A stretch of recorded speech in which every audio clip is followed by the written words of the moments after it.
नमस्कार साथियों, आप सभी के लिए एक खुशखबरी है, जो कि आप सभी अवगत हो चुके होंगे उससे। कल उत्तराखंड अधीनस्थ चयन आयोग के द्वारा जो है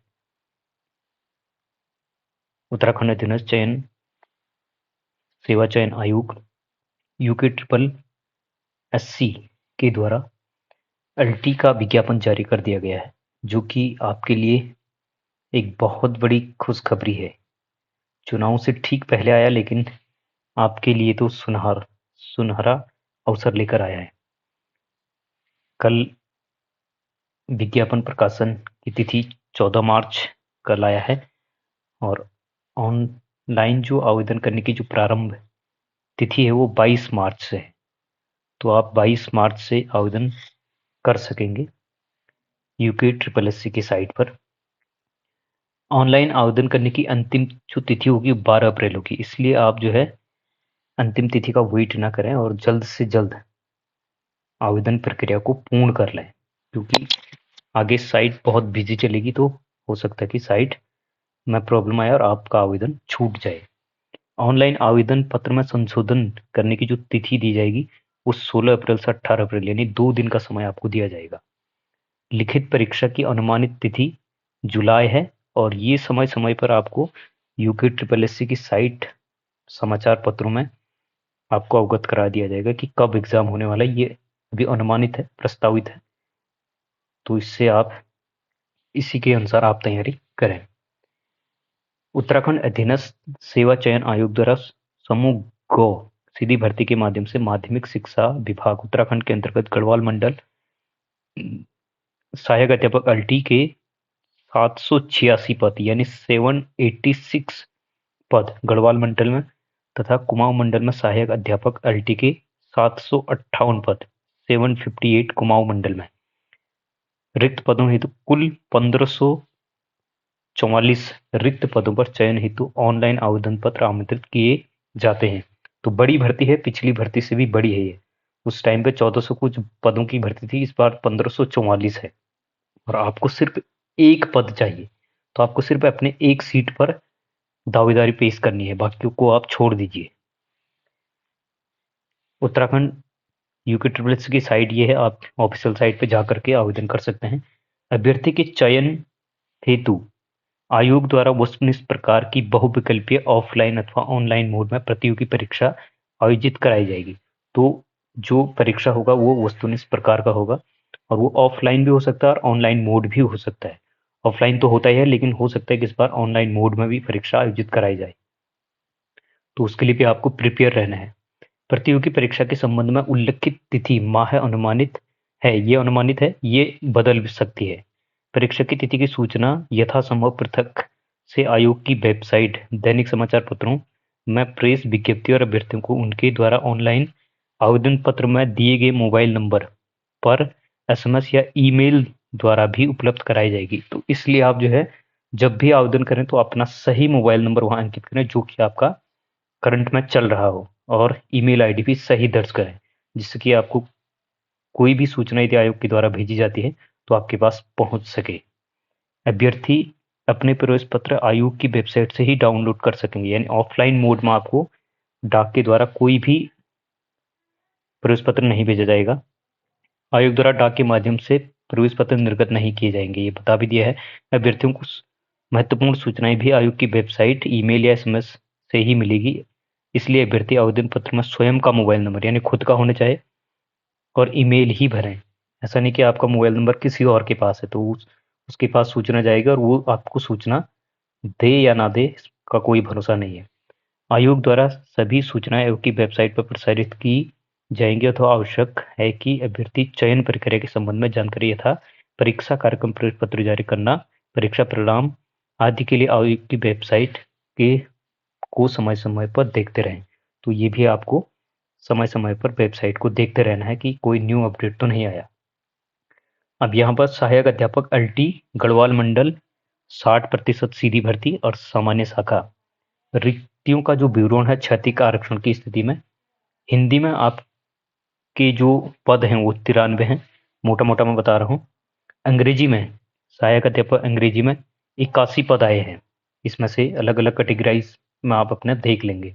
संस्कृत में कुल 7 पद हैं।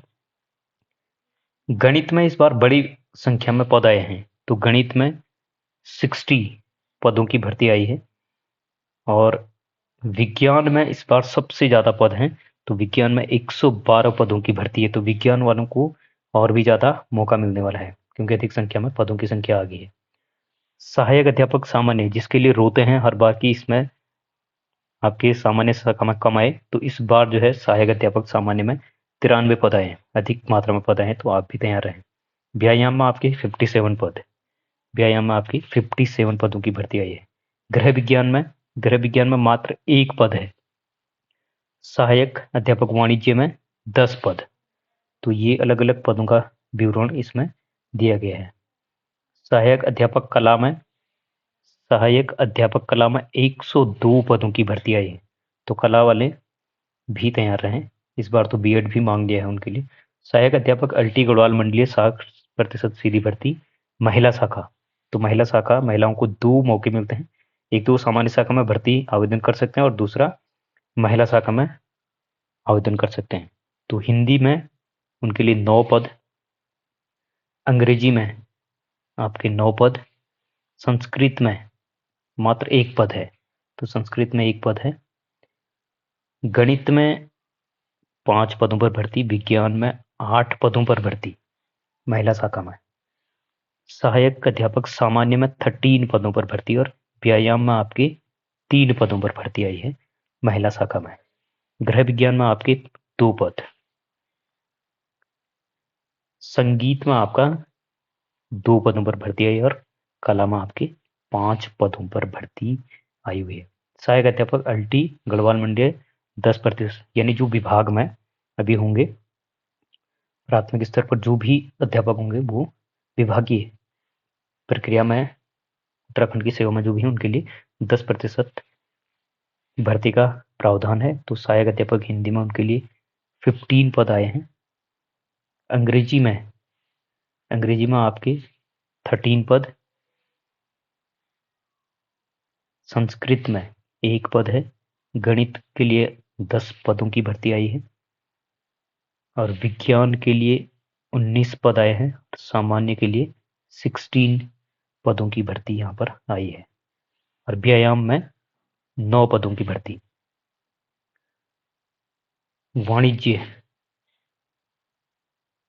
वाणिज्य में आपकी 1 पद आया है और कला में 22 पदों की भर्ती आई है। सहायक अध्यापक अल्टी गढ़वाल मंडल 10% सीधी भर्ती महिला शाखा। तो हिंदी में जो भी विभाग में होंगे उनके लिए 1 पद, अंग्रेजी में 1 पद, गणित में 1 पद, विज्ञान में 1 पद और सामान्य में 2 पद, कला में 1 पद, कुल योग 7। अब है कुमाऊं मंडल में हिंदी में है आपके 70 पद, अंग्रेजी में 55 पद, संस्कृत में 11, गणित में 77। कुमाऊं मंडल में गणित में ज्यादा है, गढ़वाल में 60 थे। विज्ञान में 79, सामान्य में 99, तो यहाँ भी कुमाऊं में अधिक है। व्यायाम में 39, गृह विज्ञान में आपका 1 पद है और वाणिज्य में आपके 3 पद, संगीत में आपके 3 पद, उर्दू में 2 पद हैं और कला में आपके 122 पदों की भर्ती आई है कला में। तो ये है आपका 60वीं सीधी भर्ती महिला शाखा। हिंदी में 11 पद, अंग्रेजी में 10 पद, संस्कृत में 1 पद, गणित में 10 पद, विज्ञान में 17, सामान्य में 21 और इसी प्रकार से ये है अलग अलग पदों पर भर्ती का। अब ज़्यादा उस पर डिटेल पे नहीं जा रहा, आप उसको देख लेंगे। 10% में ये है कुमाऊं मंडल में। तो आगे हम बात करेंगे, इसमें नोट दिया गया है आपको, महिला शाखा के अंतर्गत, महिला शाखा के अंतर्गत सहायक अध्यापक के पद महिला अभ्यर्थियों से भरे जाएंगे। महिला शाखा के पद महिला और पुरुष दोनों अभ्यर्थियों के द्वारा भरे जाएंगे। तो महिला शाखा के अंतर्गत सहायक अध्यापक के पद महिला अभ्यर्थियों से भरे जाएंगे। सामान्य शाखा के पद महिला और पुरुष दोनों। सामान्य शाखा में महिला भी भर सकती है और पुरुष तो भरेगा ही भरेगा। तो महिला को दो चांसेस हैं, एक तो महिला खुद की कैटेगरी में और दूसरा जनरल कैटेगरी में भी वो अप्लाई करेगी। दो आवेदन कर सकती है महिला। आवेदन पत्र में अभ्यर्थियों को 60% सामान्य शाखा, 60% महिला शाखा, 10% विभागीय सामान्य शाखा तो विभागीय, 10% महिला शाखा का अवसर की चयन के लिए उपलब्ध होगा। गढ़वाल मंडल कुमाऊं मंडल के चयन का विकल्प सामान्य शाखा और महिला शाखा के चयन का विकल्प अभिलेख सत्यापन, यानी जब आपका डॉक्यूमेंटेशन वेरिफिकेशन होगा तो उस टाइम पर मेरिट के आधार पर कर दिया जाएगा कि आपको कौन सा मंडल मिलना है। सीधी भर्ती 60% अथवा विभागीय भर्ती 10% परीक्षा दोनों मंडलों हेतु तो एक ही तिथि पर, तो दोनों मंडलों की परीक्षा एक तिथि पर आयोजित की जाएगी। प्रशिक्षण कार्यक्रम समय समय पर राष्ट्रीय अध्यापक शिक्षा परिषद द्वारा निर्धारित मापदंडों और मानकों के अनुसार मान्य होगा। संबंधित पद हेतु उपरोक्त तालिका में उल्लिखित शैक्षिक अर्हता न होने पर यदि किसी अभ्यर्थी द्वारा विषय विशेष में राष्ट्रीय अध्यापक शिक्षा परिषद की किसी मान्यता प्राप्त संस्थान से 4 वर्षीय बीएड बीएससी एड की उपाधि की हो तो वह अभ्यर्थी भी संबंधित विषय विशेष हेतु निर्धारित शैक्षिक अर्हताधारी होगा, बशर्ते कि वह संगत नियमावली के नियम 8 में निर्धारित अन्य शर्तें पूरी करता हो। तो ये भी उसमें दिया गया है। वेतनमान लेवल 7 की भर्ती है। शैक्षिक अर्हता सेवा में विभिन्न पदों पर नियुक्त के लिए अभ्यर्थी के पास निम्नलिखित अर्हताएं होनी अनिवार्य है। तो आपके सहायक अध्यापक या सहायक अध्यापिका सामान्य शाखा के लिए यानी एसएसटी के लिए तो शैक्षिक अर्हता होगी भारत में विधि द्वारा स्थापित किसी विश्वविद्यालय से भूगोल, अर्थशास्त्र, राजनीतिक शास्त्र और इतिहास में से किन्हीं 2 विषयों के साथ स्नातक की उपाधि, परंतु उक्त 2 विषयों में से एक विषय तृतीय वर्ष तक तथा शेष एक विषय द्वितीय वर्ष तक अनिवार्य तो रहा हो। तो इसमें क्या कह रहे हैं कि इतिहास विषय में से इन 4 विषयों में से भूगोल, अर्थशास्त्र, राजनीति शास्त्र और इतिहास इन्हीं 2 विषयों के साथ स्नातक उपाधि, उसमें से ये इनमें से कोई भी 2 हो सकते हैं, परंतु उक्त 2 विषयों में से एक विषय तृतीय वर्ष तक तथा शेष एक विषय द्वितीय वर्ष तक। तो इसमें से क्या होगा कि यदि मान के चलो कि आपका भूगोल और अर्थशास्त्र फर्स्ट ईयर और सेकेंड ईयर में था और आपने सेकेंड ईयर में एक विषय यहाँ से भूगोल छोड़ दिया, लेकिन अर्थशास्त्र आपका तीसरे वर्ष तक रहना अनिवार्य होगा, तो इसमें ये खंडित तीसरा अन्य विषय आपका चल सकता है। किसी राजकीय या सरकार की मान्यता प्राप्त प्रशिक्षण संस्थान महाविद्यालय से अल्टी डिप्लोमा या विधि द्वारा स्थापित विश्वविद्यालय से बीएड की उपाधि होना अनिवार्य है, अथवा एनसीईआरटी के क्षेत्रीय शिक्षा संस्थान से 4 वर्षीय इंटीग्रेटेड कोर्स बीएईएड यानी बीए और बीएड 4 वर्ष का जो इंटीग्रेटेड कोर्स है भूगोल, अर्थशास्त्र, नागरिक शास्त्र, इतिहास विषयों में से किन्हीं 2 विषयों के साथ उत्तीर्ण की गई हो। तो ये आपकी सामान्य शाखा के लिए अर्हता रखी गई है। सहायक अध्यापक गणित के लिए, सहायक अध्यापक या अध्यापिका गणित के लिए क्या अर्हताएं रखी गई हैं? भारत में विधि द्वारा स्थापित किसी विश्वविद्यालय से एक यानी गणित प्रथम और दूसरा भौतिक विज्ञान फिजिक्स विज्ञान विषयों के साथ स्नातक की उपाधि, परंतु तृतीय वर्ष में गणित अथवा भौतिक विज्ञान विषय अथवा प्रथम 2 वर्षों में गणित अथवा भौतिक विज्ञान विषय अनिवार्य रूप से रहे हों। तो सेम वही है कि आपके यदि फर्स्ट ईयर सेकेंड ईयर तक आपका भौतिक विज्ञान और फिजिक्स साथ में रही है, गणित और फिजिक्स आपकी साथ रही है, और सेकेंड ईयर में आपने यदि फिजिक्स छोड़ दी लेकिन आपके गणित फाइनल ईयर तक रहना अनिवार्य है। किसी राजकीय सरकार से मान्यता प्राप्त प्रशिक्षण संस्थान महाविद्यालय से अल्टी डिप्लोमा या विधि द्वारा स्थापित विश्वविद्यालय से बीएड की उपाधि होना अनिवार्य है, और नीचे इंटीग्रेटेड कोर्स यानी 4 वर्षीय जो इंटीग्रेटेड बीएड कोर्स चल रहा है उसमें भौतिक विज्ञान और गणित के साथ स्नातक पूर्ण किया गया हो। अगला है सहायक अध्यापक या अध्यापिका विज्ञान के लिए, जो आपके विज्ञान में होंगे। विज्ञान में कौन, गणित के लिए अलग है और विज्ञान के लिए अलग है।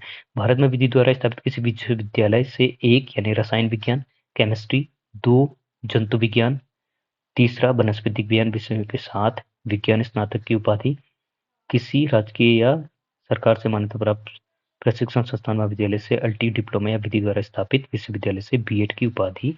और नीचे भी आपका 4 वर्षीय इंटीग्रेटेड कोर्स जिसमें रसायन, जंतु विज्ञान और वनस्पति। तो आपका ऊपर सीधे सीधे क्या है, ZBC, आपका ZBC वहाँ होना चाहिए, ZBC या CBZ जो भी कहें, तो ZBC वहाँ पर होना चाहिए, वही बच्चा विज्ञान में आवेदन कर सकता है।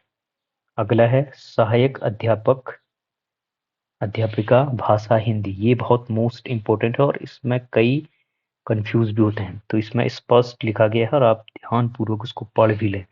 भारत में विधि द्वारा स्थापित किसी विश्वविद्यालय से हिंदी साहित्य जो अंतिम वर्ष तक अनिवार्य रहा यानी स्नातक अंतिम वर्ष तक रहा हो के साथ स्नातक की उपाधि यानी 3rd ईयर तक आपका हिंदी अनिवार्य होना चाहिए। और उत्तराखंड विद्यालयी शिक्षा परिषद, माध्यमिक शिक्षा परिषद उत्तर प्रदेश अथवा समकक्ष शिक्षा परिषद से इंटरमीडिएट परीक्षा अथवा समकक्ष परीक्षा संस्कृत विषय के साथ उत्तीर्ण की हो, यानी इंटरमीडिएट में संस्कृत उत्तीर्ण की हो। और बीए में आपका क्या होना चाहिए, हिंदी होना चाहिए 3rd ईयर तक। यदि किसी अभ्यर्थी के पास इंटर स्तर पर संस्कृत नहीं है, यदि उसने इंटर स्तर पर उसके पास इंग्लिश थी और संस्कृत नहीं थी, न रहा हो, तो स्नातक स्तर पर संस्कृत एक विषय के रूप में अवश्य हो, तो उसको वो स्नातक में हिंदी और संस्कृत दोनों होना चाहिए। या तो इंटर स्तर पर संस्कृत हो और बीए में आपकी संस्कृत नहीं हुई, हिंदी हो चलेगा, या आपकी इंटर स्तर पर संस्कृत नहीं है और बीए स्तर पर आपका हिंदी और संस्कृत दोनों होना चाहिए। किसी राजकीय सरकार से मान्यता प्राप्त प्रशिक्षण संस्थान महाविद्यालय से अल्टी डिप्लोमा या बीएड की उपाधि होनी चाहिए। दूसरा है NCERT के क्षेत्रीय शिक्षा संस्थान से 4 वर्षीय इंटीग्रेटेड कोर्स हिंदी साहित्य विषय के साथ उत्तीर्ण और उत्तराखंड विद्यालय शिक्षा परिषद, माध्यमिक शिक्षा परिषद उत्तर प्रदेश अथवा समकक्ष शिक्षा परिषद से इंटरमीडिएट परीक्षा अथवा समकक्ष परीक्षा संस्कृत विषय के साथ उत्तीर्ण की हो। यदि किसी के पास इंटर स्तर पर संस्कृत विषय ना हो तो स्नातक स्तर पर संस्कृत एक विषय के रूप में अवश्य हो। तो ये मैंने ऊपर भी बता दिया है, तो ये कंडीशन आपकी नीचे भी दी गई है। दूसरा है इसी में संस्कृत अध्यापिका के लिए, संस्कृत अध्यापक अध्यापिका के लिए भारत में विधि द्वारा स्थापित किसी विश्वविद्यालय से संस्कृत साहित्य जो अंतिम वर्ष तक अनिवार्य रहा हो के साथ स्नातक की उपाधि, यानी आपका जो ग्रेजुएशन होगा वहाँ आपकी first year, second year, final तक संस्कृत अनिवार्य रूप से होना चाहिए। और उत्तराखंड विद्यालय शिक्षा परिषद, माध्यमिक शिक्षा परिषद उत्तर प्रदेश अथवा समकक्ष शिक्षा परिषद से इंटरमीडिएट परीक्षा अथवा समकक्ष परीक्षा हिंदी विषय के साथ उत्तीर्ण की हो। यदि किसी अभ्यर्थी के पास इंटर स्तर पर हिंदी विषय न रहा हो तो स्नातक स्तर पर हिंदी एक विषय के रूप में अवश्य हो। तो यह है कि आपकी यदि आपका बीए इंटर में आपकी हिंदी नहीं है तो आपका बीए में first year, second year, final में हिंदी होना अनिवार्य है। यदि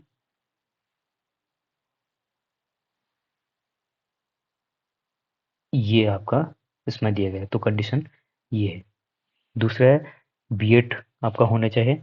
नीचे विधि द्वारा स्थापित संस्कृत विश्वविद्यालय अथवा सरकार से मान्यता प्राप्त किसी संस्कृत महाविद्यालय से शास्त्री की उपाधि भी होगी तो वो भी इसकी जो गई थी शास्त्री की उपाधि तो वो भी अप्लाई कर सकता है। किसी राजकीय सरकार से मान्यता प्राप्त प्रशिक्षण संस्थान महाविद्यालय से अल्टी डिप्लोमा या विधि द्वारा स्थापित विश्वविद्यालय से बीएड शिक्षा शास्त्री की उपाधि, तो ये भी इसमें दिया गया एनसीए और इंटीग्रेटेड बीएड कोर्स। सहायक अध्यापक उर्दू, आपकी उर्दू क्या होना चाहिए, उर्दू आपका स्नातक उर्दू में होना चाहिए और बीएड होना चाहिए। अंग्रेजी के लिए क्या है आपका, अंग्रेजी के लिए वही कि आपका स्नातक अंग्रेजी में होना चाहिए और आपका बीएड होना चाहिए इंटीग्रेटेड आपका 4 वर्षीय कोर्स में अंग्रेजी के साथ उत्तीर्ण की हो। कला के लिए आपका, कला के लिए इस बार चेंज कर दिया गया है। पहले बीएड अलाउ नहीं था, अब बीएड को अनिवार्य कर दिया गया। भारत में विधि द्वारा स्थापित किसी विश्वविद्यालय से drawing, painting, fine art, virtual art, painting विषय में स्नातक की उपाधि और किसी राजकीय सरकार से मान्यता प्राप्त प्रशिक्षण संस्थान महाविद्यालय से बीएड होना जरूरी है, जो कि पहले नहीं था। हाल ही में ये ऑर्डर आ गया है। तो यह राष्ट्रीय अध्यापक शिक्षा परिषद से मान्यता प्राप्त किसी भी संस्थान से कला विषय में बी एड की न्यूनतम 4 वर्षीय उपाधि होनी चाहिए। शारीरिक शिक्षा के लिए भारत में विधि द्वारा स्थापित विश्वविद्यालय से स्नातक की उपाधि राष्ट्रीय अध्यापक शिक्षा परिषद से मान्यता प्राप्त किसी भी संस्थान से शारीरिक शिक्षा में कम से कम 1 वर्ष की अवधि का स्नातक यानी बीपीएड अथवा इसके समतुल्य। संगीत के लिए भारत में विधि द्वारा स्थापित किसी भी संगीत या वादन अथवा गायन विषय में स्नातक की उपाधि किसी राजकीय स्तर से मान्यता महाविद्यालय से अल्टी डिप्लोमा या भारत में विधि द्वारा स्थापित विश्वविद्यालय से बीएड की उपाधि होना अनिवार्य है। तो ये संगीत के लिए भारत में विधि द्वारा स्थापित किसी विश्वविद्यालय से स्नातक की उपाधि स्वर और वाद में इलाहाबाद विश्वविद्यालय से संगीत में सीनियर डिप्लोमा या भातखंडे संगीत महाविद्यालय संगीत विशारद की उपाधि अथवा उत्तराखंड भातखंडे संगीत महाविद्यालय से संगीत विशारद की उपाधि अथवा प्रयाग संगीत समिति इलाहाबाद से 6 वर्षीय संगीत प्रभाकर। तो ये इनमें से कोई भी हो जो आपका चल सकता है। गृह विज्ञान के लिए आपका भारत में विधि द्वारा स्थापित किसी विश्वविद्यालय से गृह कला या गृह विज्ञान में स्नातक की उपाधि होनी चाहिए और बीएड होना चाहिए आपका। अथवा भारत में विधि द्वारा स्थापित किसी विश्वविद्यालय गृह विज्ञान में बीएससी ऑनर्स विषय के साथ स्नातक की उपाधि गृह विज्ञान में त्रिवर्षीय स्नातक की उपाधि किसी राजकीय या सरकार से मान्यता प्राप्त प्रशिक्षण संस्थान महाविद्यालय से अल्टी डिप्लोमा या विधि द्वारा स्थापित बीएड होना जरूरी है। वाणिज्य के लिए आपका स्नातक वाणिज्य में होना चाहिए और बीएड होना चाहिए या इंटीग्रेटेड कोर्स होना चाहिए।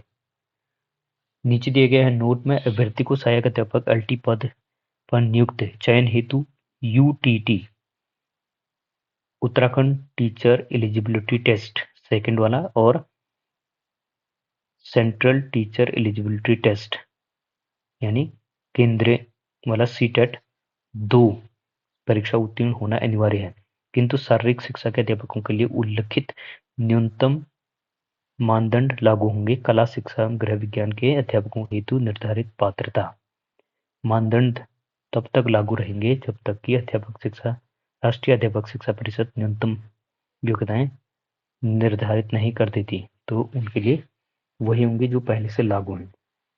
बाकियों के लिए 4 मार्च 2016 शासनादेश इतने दिनांक 8 नवंबर 2017 के अनुसार यूटीटी सेकंड और सीटेट सेकंड उत्तीर्ण द्वारा यूटेट सेकंड और सीटेट सेकंड परीक्षा में श्रेणीवार अंक विभाजन और जैसे ये तो आपको पता ही होगा कि किसमें किसको कितने अंक लाने हैं अपने अपने कैटेगरी के अनुसार, तो इस पर बात करने की आवश्यकता नहीं है। विभागीय लिखित 10% सीधी भर्ती हेतु अर्हता की होगी। विभागीय लिखित परीक्षा हेतु द्वारा राजकीय प्रारंभिक शिक्षा सेवा के अंतर्गत कार्यरत ऐसे अध्यापक राजकीय प्राथमिक विद्यालय, सहायक अध्यापक राजकीय प्राथमिक विद्यालय, सहायक अध्यापक राजकीय उच्च प्राथमिक विद्यालय, सहायक अध्यापक संबद्ध राजकीय प्राथमिक विद्यालय, सहायक अध्यापक राजकीय आदर्श विद्यालय अर्ह होंगे। उनके लिए क्या क्या शर्तें हैं? स्नातक की उपाधि हो, उपरोक्त शैक्षिक अर्हता की तालिका निर्धारित विषय समायोजन हेतु संबंधी उपबंध पूर्ण किए हो और उपरोक्त शैक्षिक अर्हता की तालिका में निर्धारित प्रशिक्षण योग्यता रखता हो। तो ये है दिव्यांग श्रेणी के लिए अलग सी बातें रखी गई, ये आप जो भी दिव्यांग श्रेणी में होगा वो देख लें। प्रतियोगी परीक्षा का पाठ्यक्रम उक्त पदों पर चयन हेतु 100 अंकों की वस्तुनिष्ठ इस प्रकार की बहुविकल्पीय objective type with multiple choice 2 घंटे की एक प्रतियोगी परीक्षा होगी जिसमें पद की शैक्षिक अर्हता अनुरूप निम्नलिखित 2 भाग होंगे। पहला भाग होगा शैक्षिक अभिवृत्ति तर्क शक्ति परीक्षण और सामान्य ज्ञान से 50 अंक आएंगे और भाग 2 जिस विषय के सहायक अध्यापक के पद के लिए आवेदन किया जा रहा है उस विषय की दक्षता परीक्षण हेतु 50 अंक। तो 50 अंकों की आपके लिए सभी के लिए सेम रहेगा और 50 विषय से संबंधित होगा। और सिलेबस इसी के ठीक नीचे डाल दिया गया, सब सिलेबस के अनुसार ही आप तैयारी करें। प्रतियोगी परीक्षा हेतु निर्देश। सामान्य अन्य पिछड़ा वर्ग व आर्थिक रूप से कमजोर ईडब्ल्यूएस श्रेणी के अभ्यर्थियों को 45% यानी अथवा अनुसूचित जाति अनुसूचित जनजाति श्रेणी के अभ्यर्थियों को 35% न्यूनतम हर अंक लाना अनिवार्य है, अन्यथा वे लिखित प्रतियोगी परीक्षा में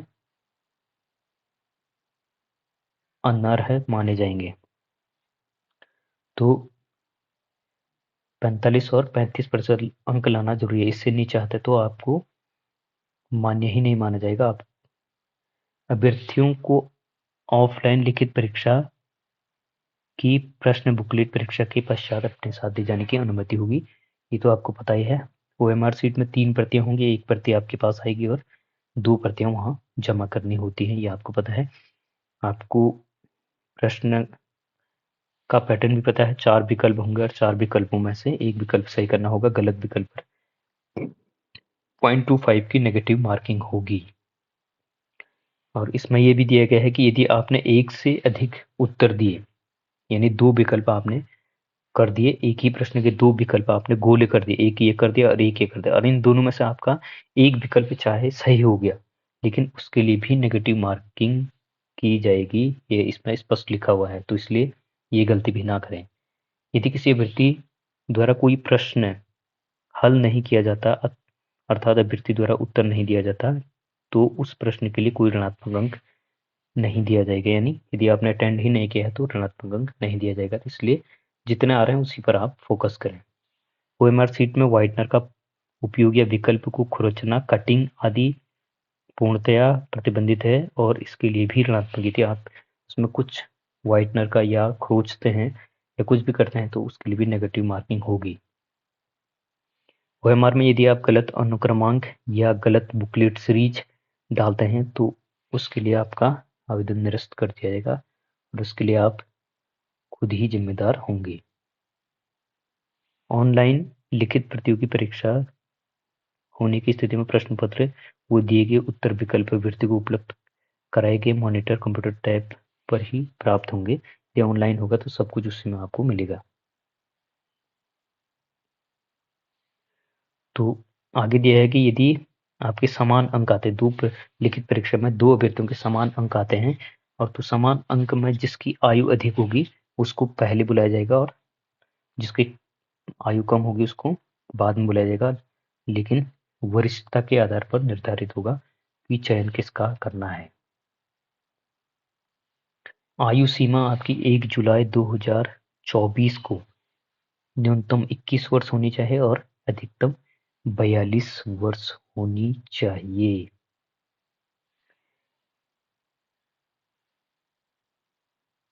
तो ये आपके अल्टी डिप्लोमा द्वारा अंतिम उतने ही वर्ष की छूट प्रदान की जितने वर्ष उन्होंने विभाग में सेवा की, परंतु यह छूट 5 वर्ष से अनधिक होगी, तो 5 वर्ष से अधिक नहीं होगी, तो इसमें दिया गया है। तो ये अलग अलग नीचे छूट के प्रावधान दिए गए हैं आपके।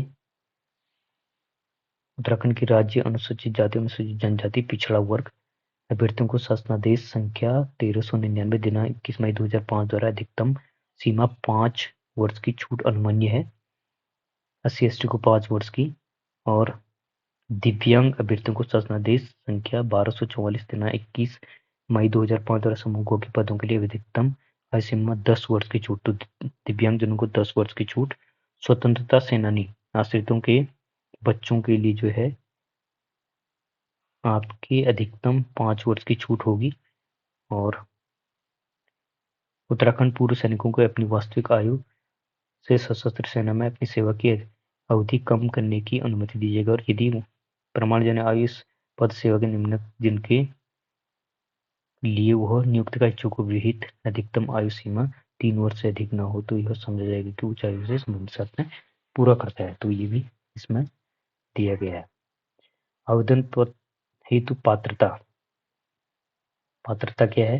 उत्तराखंड लोक सेवा आयोग की परिधि के बाहर समूहों की सीधी भर्ती के पदों पर भर्ती हेतु निम्नलिखित अनिवार्य वांछनीय अर्हताएं में कौन एक अनिवार्य आवश्यक है? अभ्यर्थी का उत्तराखंड राज्य में स्थित किसी समायोजन कार्यालय में आवेदन पत्र प्राप्ति की अंतिम तिथि तक पंजीकरण हुआ हो, यानी नोटिफिकेशन से पहले तक आपका सेवायोजन कार्यालय में पंजीकरण होना अनिवार्य है। अभ्यर्थी उत्तराखंड राज्य का मूल निवासी स्थायी प्रमाण पत्र पत्रधारक हो। दूसरा है, तो डोमिसाइल आपका उत्तराखंड का होना चाहिए। उत्तराखंड लोक सेवा आयोग की परिधि के बाहर समूहों के सीधी भर्ती के पदों पर भर्ती हेतु आवेदन पत्र के लिए वही अभ्यर्थी पात्र होगा जिसने अपनी हाई स्कूल या इंटरमीडिएट अथवा इसके समकक्ष स्तर की शिक्षा उत्तराखंड राज्य में स्थित मान्यता प्राप्त संस्थानों से प्राप्त की हो।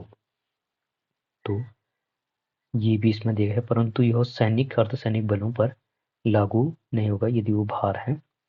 नियमित पदों पर रूप से नियमित कार्मिकों के एवं केंद्र सरकार के सार्वजनिक उपक्रमों में नियमित पदों पर नियमित रूप से उत्तराखंड में कार्यरत ऐसे कर्मी जिनकी सेवा उत्तराखंड से बाहर स्थानांतरित नहीं हो सकती हो, स्वयं अथवा उनके पति पत्नी जैसी भी स्थिति हो, अथवा उनके पुत्र पुत्री राज्याधीन सेवाओं में समूहों की सीधी भर्ती के पदों पर चयन हेतु आवेदन के पात्र होंगे। राज्य के स्थायी निवासी जो आजीविका अध्ययन हेतु उत्तराखंड के बाहर निवास है, स्वयं अथवा उनके पति पत्नी जैसे की भी स्थिति हो, पुत्र के सीधी भर्ती के लिए आवेदन पात्र होंगे। यदि बाहर गए हैं लेकिन उत्तराखंड के मूल निवासी तब हुए पात्र होंगे।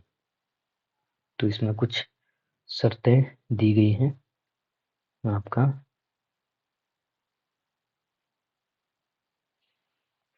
एक और शर्त दी गई, शासन के पत्रांकित ने दिनांक 8/8/2011 के अनुसार जो व्यक्ति पूर्व से ही राज्याधीन सेवाओं में सेवा योजित है, यानी पहले से ही आपकी जॉब में है किंतु इस विज्ञापन में विज्ञापित पदों के सापेक्ष आवेदन करने के इच्छुक हैं और वो इस भर्ती परीक्षा में सम्मिलित होना चाहता है, उनके लिए सेवायोजन कार्यालय में पंजीकरण की आवश्यकता नहीं है।